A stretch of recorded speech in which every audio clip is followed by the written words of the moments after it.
Selamat siang Pak Menteri. Saya Dova dari Bloomberg Teknos. Mau tanya Pak, ini mau minta apa? Apakah dari Kementerian Keuangan udah mendengar rencana pemerintah untuk memutihkan tunggakan BPJS Kesehatan? Karena kemarin sempat disebutkan sama Pak Menteri Sekretaris Negara ada rencana pemutihan tunggakan BPJS Kesehatan. Tapi belum dijelaskan apakah itu nanti pemutihannya ditanggung oleh APBN. Kalau dari Kementerian Keuangan, apakah sudah mendengar Pak?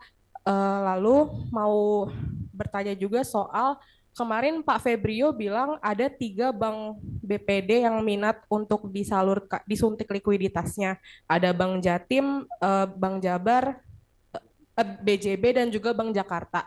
Nah, kalau dari Kemenkyu sendiri, apakah nantinya akan menyalurkan juga ke BPD tersebut atau seperti apa ya, Pak?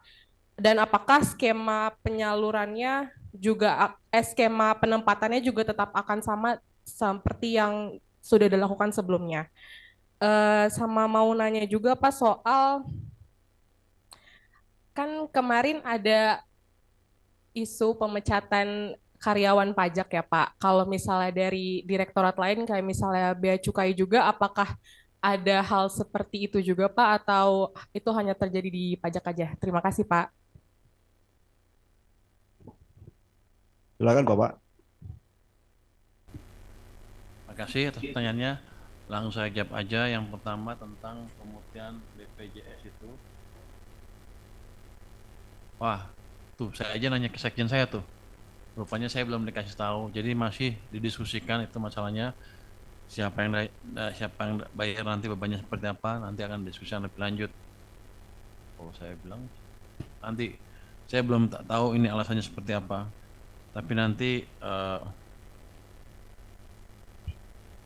kita akan follow update begitu saya dapat berita lebih jelas atau hasil pertemuan yang lebih jelas dengan Mensesnek.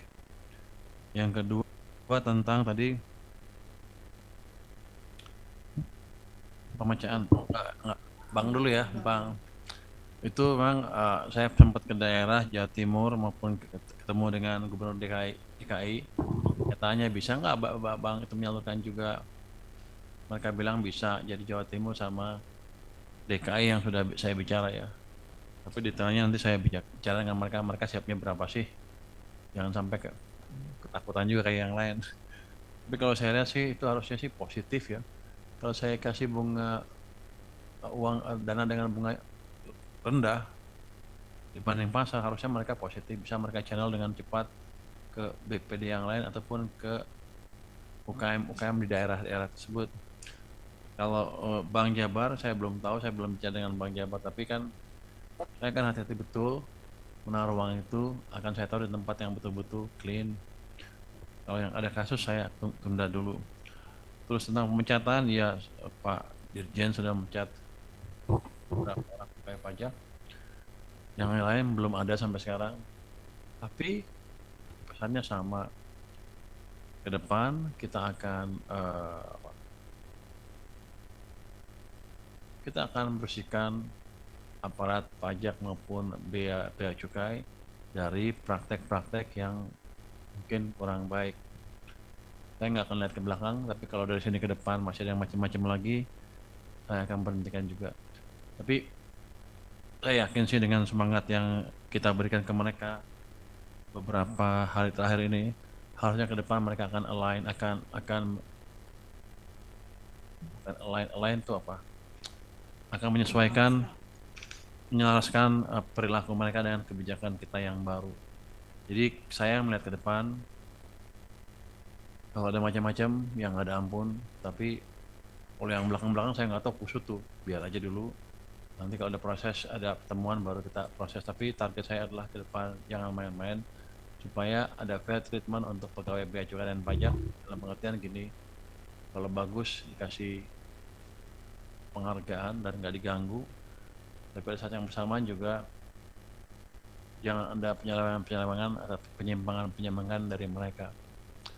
Nanti kalau bagus sekali misalnya tax ratio-nya sekarang kan sekitar 10 ya, kalau bisa masuk 12 dalam waktu setahun, dan kita akan kasih insentif ke mereka supaya fair treatment, ada hukuman, ada juga reward kalau mereka bekerja dengan baik. Mungkin itu Mbak. Pertanyaan selanjutnya. Selanjutnya, apa? Yang depan dulu ya. Ya, depan. Selamat siang Pak Menteri, perkenalkan saya Denny dari Jakarta Post. Ada beberapa pertanyaan Pak. Yang pertama soal pertumbuhan ekonomi tahun ini. Kayak kemarin Pak Febrio bilang di kuartal 3 itu 5,1, di kuartal 4 itu 5,5 Pak. Nah 5,5 itu kan tinggi banget ya Pak. Kayak boleh dijabarkan nggak sebenarnya sumber pertumbuhan itu dari apa aja, sektor apa aja, dan apakah sebagian besar akan didorong oleh spending pemerintah. Terus yang kedua, ini Bapak udah berkali-kali ngomong sih kayak posisi Bapak soal tax amnesty yang sebenarnya kurang, ya anti lah, nggak mau lah kayak gitu kan. Cuma kayak kalau misalkan ini kan bisa diinisiasi oleh DPR juga atau misalkan langsung dari Presiden gitu instruksinya Pak. Gimana misalkan kayak terutama untuk mengejar spending tahun depan kalau emang itu ada posisinya. Kurang lebih itu aja Pak Purwebaya. Terima kasih. Terima kasih atas pertanyaannya. Yang pertumbuhan ekonomi 5,1 dan 5,5. Oh 5,1 kalau seperti itu ya tinggi loh.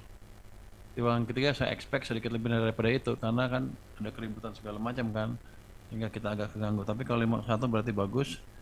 Tapi kalau 5,5 itu memang kita expect ada perbalikan arah pertumbuhan ekonomi. Ini kan triwulan keempat tuh Oktober, November, Desember ya bulan sekarang, bulan depan, bulan dia 3 bulan ke depan, 2 bulan ke depan dari dengan sekarang kan.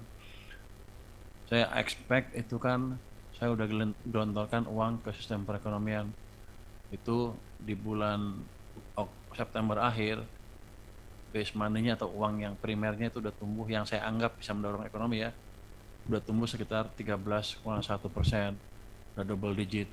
Biasanya nggak lama juga kredit akan tumbuh, bahkan kalau kita lihat di Mandiri kreditnya udah tumbuh dari sekitar 8% menjadi sekitar 11% sekarang nih. Saya expect akan tumbuh lebih kencang lagi. Jadi source of growth-nya dua, belanja pemerintah saya akan percepat juga, saya akan pastikan kementerian-kementerian lembaga menyerap tepat waktu. Kan saya sudah ancam kalau akhir Oktober ini saya analisa mereka nggak bisa serap, saya ambil uangnya lagi, saya sebar ke program-program yang lebih siap. Jadi belanja pemerintahnya lebih kuat dibanding triwulan-triwulan sebelumnya. Terus yang swasta juga saya pikir dengan pertumbuhan kredit, dengan banyaknya uang di sistem perekonomian, dengan naiknya belanja masyarakat karena uangnya ada, harusnya tumbuhnya di atas 5,5%. Ini yang penting adalah kalau ini terjadi, inilah sinyal awal dari pembalikan arah ekonomi dan langkah yang pertama kita memasuki era pertumbuhan ekonomi yang lebih cepat.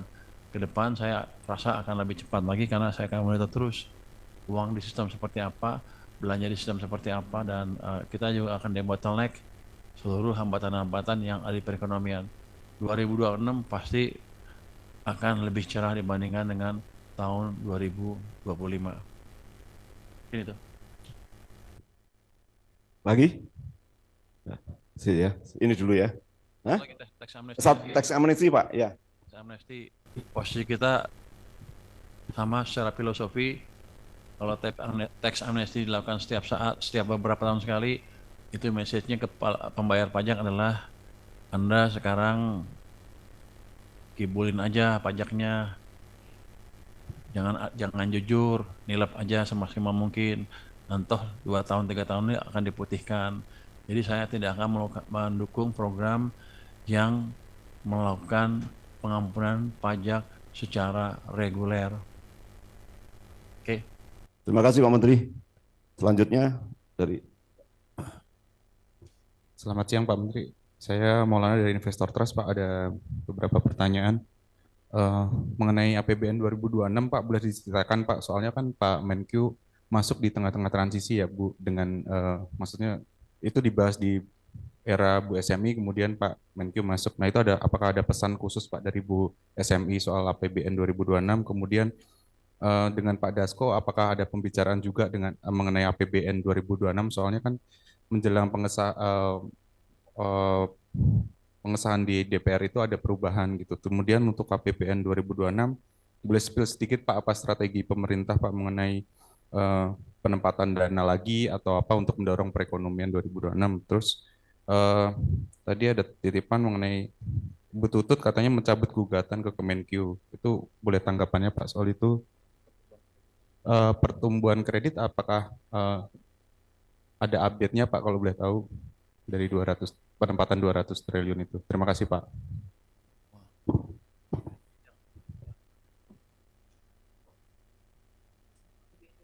Yang ketiga apa tadi? Pertumbuhan kredit, Pak. Gugatan siapa? Oh, Sama Bu Tutut, Pak. oke. Jadi pesan khusus nggak ada pesan sponsor nggak ada juga. Jadi pada saya nggak apa-apa. Jadi anggaran existing juga nggak jelek, bagus saya pikir. Apa yang saya rubah pusing-pusing di ujung-ujung kan nggak keburu kan. Hanya saja ada satu perubahan yaitu transfer ke daerah yang ada tambahannya sebesar 43 triliun. Ini emang diperlukan karena saya pikir kan kita lihat tuh keributan di daerah karena anggaran dipotong terlalu banyak sehingga mereka over kreatif menciptakan langkah-langkah untuk menutup anggarannya dengan secepat mungkin. Akibatnya pajak-pajak naik nggak kira-kira tuh. Jadi saya minta ke waktu itu Menteri Dalam Negeri mengusulkan revisi untuk transfer ke daerah. Ya waktu saya ke beliau saya tanya apakah yang sudah cukup?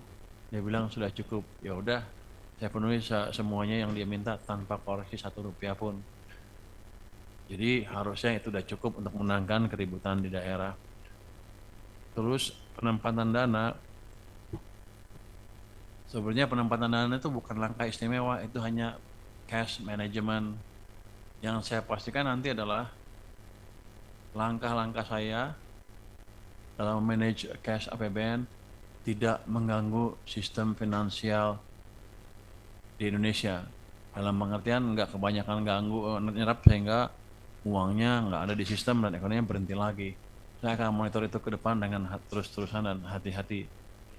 Jadi pada prinsipnya adalah kita akan fokus jalankan kebijakan fiskal yang ada, yang sudah dibuat, pastikan penyerapannya tepat waktu, tepat sasaran dan nggak bocor-bocor.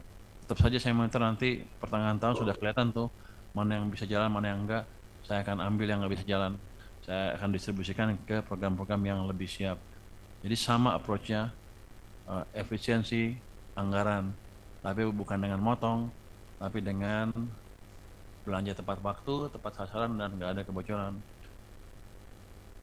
Harapan saya dengan seperti itu, sektor pemerintah bisa dorong ekonomi dan swasta juga bisa dorong ekonomi pada saat yang bersamaan karena uang di sistem perekonomian cukup. Kalau itu sih harusnya untuk 6% nggak terlalu sulit untuk pertumbuhan ekonomi 6%. Gugatan dengan Mbak Tutut sampai mana? Sudah dicabut oleh Mbak Tutut, ya kita hormati. Saya udah ketemu dengan Mbak Tutut, saya udah diskusi lah ini itu. Pada dasarnya dia menghormati langkah-langkah yang diambil oleh pemerintah. Pertumbuhan kredit, saya lupa angkanya. Tadi itu rata-rata kemarin kalau yang mandiri hampir 70%, yang dari 200 triliun itu ya. Yang lain juga di atas 50%, yang agak lambat mungkin BTN. Tapi katanya tadi BTN minta menghadap saya di rootnya. Mungkin dia akan klaim 100% sekarang. Jadi gini, dengan tadi penempatan dana, bukan penempatan ya, saya pindahkan dana saya sebagian di bank-bank itu, mereka sekarang tahu saya monitor itu sehingga mereka tidak akan membiarkan uang itu nganggur berlama-lama. Jadi kemungkinan besar kebijakan saya untuk menggeser uang tadi ke perbankan akan berdampak positif lebih cepat dari yang sebelumnya. Bang apalagi BRI juga bilang sudah hampir habis. Jadi sekarang mereka berlomba-lomba menghabiskan uang itu. Untuk saya uangnya nggak habis, masih di bank, masih punya saya juga sebesar itu 200 triliun. Orang-orang kan, teman-teman kan suka ada yang mikir parsial dalam pengertian begini. Kalau uangnya dihabisin, dipakai berarti habis dong uang banknya. Ya enggak juga. Begitu uang banknya dipakai, misalnya disalurkan, ya orang yang minjem kan naruh uangnya di bank lagi. Jadi masalahnya ke bank. Jadi akan ada multiplier penciptaan uang dengan proses yang berulang-ulang ke depan. Itu yang disebut money creation in the system. Jadi kalau saya masukin ke bank, banknya akan minjemin, nanti sebagian itu dipasukkan ke bank, uang yang masuk bank dipinjemin lagi sebagian, terus saja begitu. Ini yang mendorong penciptaan uang di sistem perekonomian, dan harusnya ekonominya akan bergerak makin cepat, makin cepat, makin cepat. Mungkin dari saya. Terima kasih Pak Menteri. Selanjutnya yang itu tuh, yang batik, yang kamu ngacung tadi. Iya. Terima kasih Pak Menteri Purbaya dengan Dimas Pak dari Harian Kompas. Pak, kemarin kan sempat ada pertemuan sama pelaku pasar ya Pak di bursa. Terus Pak Purbaya sempat bilang sebelum ngomongin insentif pasar modal lebih baik rapi-rapi dulu deh itu yang namanya saham-saham gorengan. Mau tahu ekspektasi dari Pak Purbaya soal rapi-rapi saham gorengan itu nanti mekanismenya atau indikatornya kalau itu udah rapi seperti apa Pak? Terus kalau soal insentif pasar modal mungkin proyeksinya insentif seperti apa yang bisa diberikan untuk bisa menstimulasi pertumbuhan pasar modal? Apalagi ya Pak? Terus Pak Purbaya juga sempat bilang kayak BTN itu kan penyerapannya lambat ya Pak, maaf, yang 200 triliun di salah satu ya sebagian sal yang diinjeksi di BTN mau dialihkan, itu dialihkannya mau kemana Pak jadinya? Terima kasih Pak. Yang lain dulu, yang lain. Oke, saya jawab aja. Oh, jangan lupa deh. Pertama tadi insentif pasar modal. Apa ekspektasi saya? Jadi saya expect dalam setahun akan banyak tuh penggoreng saham di sana yang dihukum oleh bursa maupun OJK. Kalau selama setahun bersih-bersih aja, sementara saya bisa lihat saham digoreng, saya kan mengamati pasar saham juga ya. Ada yang menggoreng-goreng, sebagian juga saya kenal yang pemainnya, yang ikut bukan main ya, yang bukan market makernya tapi yang ikut, yang bilang ke saya itu digoreng gitu. Ada yang lapor ke saya juga. Kalau masih kejadian ya nanti kita tanya ke bursanya gimana penindakannya. Kan selama ini puluhan tahun rasanya kita tahu banyak penggoreng di pasar saham, tapi sedikit sekali yang dihukum. Kayak perusahaan Dana Reksa, dulu kan saya di Dana Reksa, itu hampir bangkrut gara-gara kejebak sama penggoreng itu. Banyak Asabri juga kenanya sama kan, terlibat dengan penggoreng-penggoreng itu. Jiwasraya juga sebagian itu di sana juga. Ya kalau itu nggak dibersihin ya sayangnya gini, nanti minat Gen Z atau kalangan muda yang berinvestasi di pasar modal sekarang bisa hilang. Katanya sekarang 50% anak-anak muda kan. Kalau itu hilang ya udah pasar modal kita nggak bisa berkembang lagi. Tapi kalau dirapikan maka mereka akan berani masuk ke pasar saham karena mereka pikir akan berpendapat bahwa di sana fair game, permainannya fair. Ada yang kalah, ada yang naik, ada yang turun, tapi nggak dimanipulasi sama kalangan tertentu. Terus apa jenis insentifnya? Nanti kita pikirkan. Mereka minta katanya kalau di atas sekian persen pajaknya dikurangin dan lain-lain. Terus ada lagi transaksinya juga ada yang dikurangin, jangan 2 kali, sekali aja pajaknya. Atau pada waktu ditarik aja, ini kan jual bayar, beli bayar gitu, kira-kira gitu. Nanti kita lihat seperti apa. Tapi saya bisa dukung itu kalau mereka bekerja lebih keras lagi untuk menjaga integritas pasar modal itu sendiri. Untuk BTN kan dari 15 T ya, BTN 15 T, 25 ya, 25 kita perkirakan dengan keadaan sekarang dari angka yang terakhir sih bisa 10. Mungkin 15 saya akan distribusi ke tempat lain kalau mereka nggak bisa nyerap juga. Tapi saya akan tanya ke mereka, bisa nggak mereka menyerap yang sisanya itu. Kalau cuma 10 kan terlalu kecil. Saya ingat saya mereka yang paling optimis tadinya, bahwa dari 25 itu kurang, sebenarnya akan habis. Dari data terakhir ternyata seperti itu. Saya tunggu pertemuan saya dengan Dirut BTN nanti ya, seperti apa ini kondisinya. Mungkin itu Mas. Terima kasih Pak. Selanjutnya perempuannya.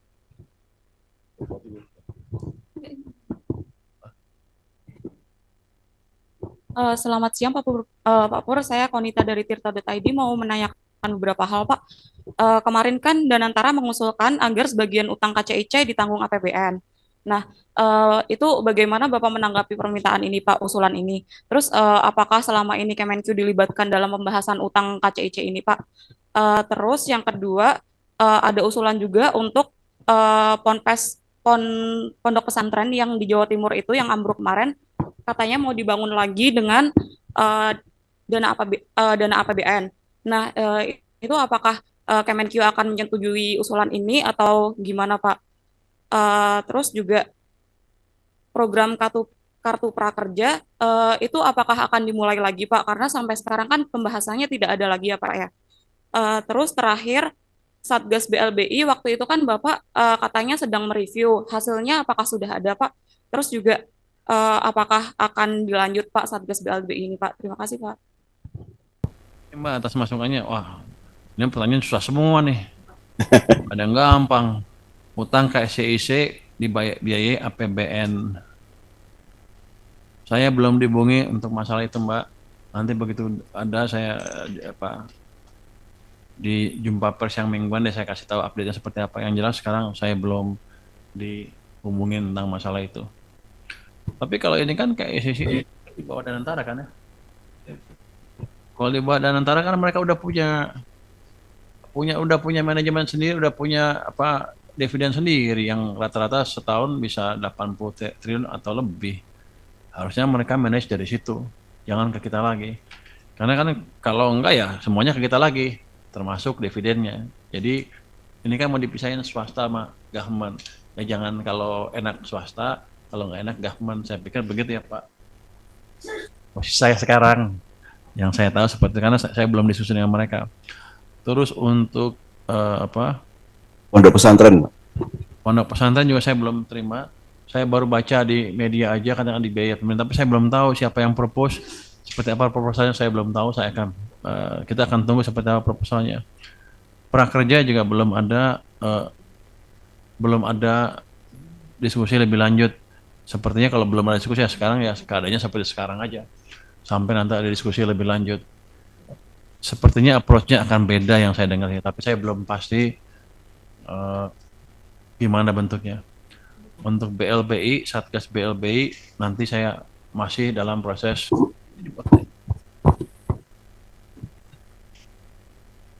DJKN. Nanti saya lihat seperti apa ininya, tapi saya sih ngelihatnya kelamaan, hasilnya nggak banyak-banyak amat, cuman bikin ribut aja, income-nya nggak banyak-banyak amat.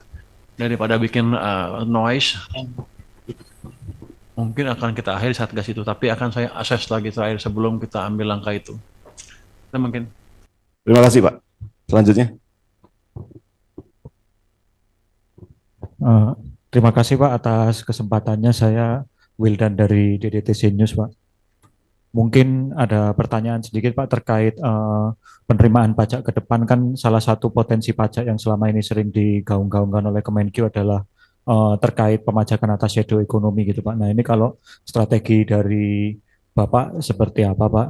Lalu yang kedua terkait pernyataan Pak Menko Erlangga kemarin. Jadi Pak Erlangga sempat menyoroti banyaknya usaha-usaha menengah yang sengaja memecah-mecah usaha gitu agar biar kena pemajakannya dapat insentif PPh final UMKM yang 0,5% itu Pak. Nah itu kalau dari Kemenkyu tanggapannya gimana Pak? Apakah ada tindak lanjutnya Pak? Lalu yang ketiga yang terkait dengan penempatan 200 triliun di Bank BUMN itu Pak, kemarin Bapak bilang bahwa Himbara tidak boleh menggunakan dana tersebut untuk membeli dolar Pak. Itu alasannya apa Pak? Dan kalaupun dipakai untuk membeli dolar, apa dampaknya bagi bank Pak? Terima kasih Pak. Pseudo ekonomi ya, underground ekonomi ya. Wah, Anda hebat juga istilahnya pseudo ekonomi. Shadow ya. Shadow atau underground ekonomi ya. Ya namanya underground, kalau kita bisa lacak bukan underground lagi. Bisa pada dasarnya gini, kita akan coba bawa itu ke ekonomi yang enggak underground lagi dengan berbagai langkah nanti. Tapi kalau saya lihat itu kan sudah puluhan tahun di sini dan katanya udah ada langkah-langkah selama ini dan dampaknya nggak jelas juga. Jadi saya akan hati-hati merespon pertanyaan itu, apakah kita akan bisa tangkap ke depan. Saya belum tahu, saya akan lihat dulu Tapi kalau namanya shadow ya namanya shadow aja, nggak bisa tanggap. Kalau ditangkap ya udah bukan shadow lagi tapi on the ground economy, bukan under lagi. Banyak pernyataan tentang itu, banyak hitungnya sekian ini sekian itu. Saya nggak percaya hitungannya. Karena namanya underground pasti nggak bisa dihitung. Jadi kemungkinan hitungan mereka salah total. Jadi saya akan hati-hati itu. Jadi saya nggak akan asumsikan itu bisa masuk ke ekonomi kita tiba-tiba dalam waktu dekat. Terus banyaknya usaha yang pecah itu. Nanti coba kita lihat deh.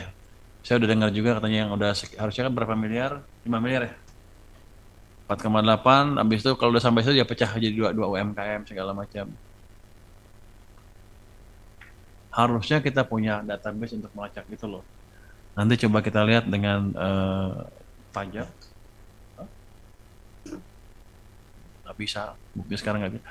Kata dia Cortex bisa, tapi saya sekarang sampai nggak bisa. Tapi coba kita dalamin lagi, bisa nggak kita deteksi itu dengan database yang ada di Cortex maupun nanti kerjasama dengan Kumham, database di Kumham, bisa apa enggak. Ini effort baru kalau mau dikejar juga, saya nggak harap dalam waktu setahun udah menghasilkan jumlah yang signifikan dalam hal peningkatan pajak atau penjaringan orang-orang yang melakukan hal tersebut. Tapi kita akan monitor terus. Yang ketiga tadi, kalau uang 200 triliun dibeli dolar, apa dampaknya? Untuk banknya, untuk saya rugi. Karena saya akan membiayai pelemahan nilai tukar. Kalau mereka, saya sudah memberi pesan ke mereka jangan sampai beli dolar. Nanti kalau ada yang ketahuan, saya akan periksa underlying-nya, yang kita proses, bukan proses. Saya kan pengawas dan antara. Itu jelas sabotase ke kebijakan pemerintah. Terus, yaitu kita nggak mau nambah uang ke sistem, tapi uangnya dipakai untuk menyerang nilai tukar. Tapi kalau dari laju pertumbuhan M0-nya, baru yang saya bilang base money yang baru 13, sepertinya belum cukup ruang untuk menyerang nilai tukar kita. Waktu zaman krisis dulu 1998, pertumbuhannya 100% lebih M0-nya, base money-nya, dan bunga tinggi sekali. Sehingga perusahaan nggak ada yang bisa pinjam karena mahal. Uangnya ya cari penyalur dan mereka beli dolar, hancur rupiah kita pada waktu itu. Jadi masih jauh dari level yang tidak aman. Jadi saya akan lihat dulu. Dalam keadaan sekarang sih antara 20-30% masih aman. Sedangkan kita baru di 13%. Jadi masih kecil resiko uang yang saya injek tadi menimbulkan pelemahan nilai tukar yang signifikan. Oke. Siapa? Melihat waktunya, apakah diperkenankan satu pertanyaan lagi, Bapak? Satu pertanyaan lagi deh. Siap. Itu yang mana? Sorry. Yang udah ngacung dari tadi. Silakan. Selamat siang Pak Purbaya, saya Lena dari Radio RRI. Hanya satu saja pertanyaan saya mengenai posisi utang pemerintah kita yang saat ini sudah mencapai 9.000 triliun lebih. Meskipun posisinya masih aman, tapi saya ingin mengetahui bagaimana pandangan Bapak tentang utang pemerintah yang dari tahun ke tahun tuh semakin meningkat. Apakah nanti akan ada terobosan dari Bapak supaya kita tidak terlalu bergantung pada hutang untuk membiayai pembangunan? Seperti apa Pak? Terima kasih. Oh, terima kasih pertanyaan Mbak Lena dari RRI ya. Kan kalau acuan utang bahaya besar apa enggak, itu bukan dilihat dari nominalnya aja, tapi diperbandingkan dengan size of the economy-nya. Ini kan 900 triliun terus sekarang masih di bawah 39% dari PDB kan. Jadi dari standar ukuran internasional itu masih aman. Anda bayangkan kalau saya seorang yang punya uang penghasilan 1 bulan 1 juta dibandingkan Pak Sekjen yang punya penghasilan 100 juta. Utang saya 1 juta itu sama dengan pendapatan saya sebulan. Tapi untuk dia 1 juta itu cuma 1/100 dari pendapatannya. Dia aman, bayarnya gampang, saya nggak bisa bayar mungkin, atau susah membayar utangnya. Jadi acuannya bukan nilai absolut nominal aja, tapi dibanding dengan rasio ekonominya. Kita aman, masih di bawah 40, Maastricht Treaty kan 60%. Negara-negara Eropa di atas 80 kebanyakan, banyak yang 100, bahkan Jerman mendekati 100 loh. Amerika 100% lebih, Jepang 250% lebih. Jadi Singapura juga tinggi sekali. Jadi dengan standar itu kita aman. Tapi ya Jadi utang itu jangan dipakai untuk menciptakan sentimen negatif ke ekonomi kita. Karena dari standar nasional, dari standar internasional yang ada di mana-mana, kita cukup prudent. Tapi ya, kita akan mencoba mengurangi penerbitan utang semaksimal mungkin, seoptimal mungkin. Dalam pengertian begini, kalau saya utang pun, itu pemakainya harus maksimal, jangan ada kebocoran, harus menciptakan pertumbuhan ekonomi, meningkatkan kesejahteraan seoptimal, semaksimal mungkin. Depan kita akan coba kontrol belanja pemerintah kita supaya lebih baik, sehingga yang nggak perlu-perlu saya bisa mulai potong. Bukan berarti saya memotong program pemerintah, tapi saya memotong program-program yang tidak efisien, yang hanya memboroskan uang negara yang sebagian tadi diperoleh dari utang. Jadi akan kita menciptakan belanja yang lebih bertanggung jawab ke depan. Mungkin itu, Pak. Siap. Terima kasih Pak Menteri atas perkenan waktunya. Salam dari teman-teman Biro KLI, teman-teman media dari Wak Arif dan Ujang, Pak. Terima kasih. Wassalamualaikum warahmatullahi wabarakatuh. Waalaikumsalam Maaf warahmatullahi saya nggak bisa wabarakatuh. hadir ke sana ya. Maaf. Ya, Pak.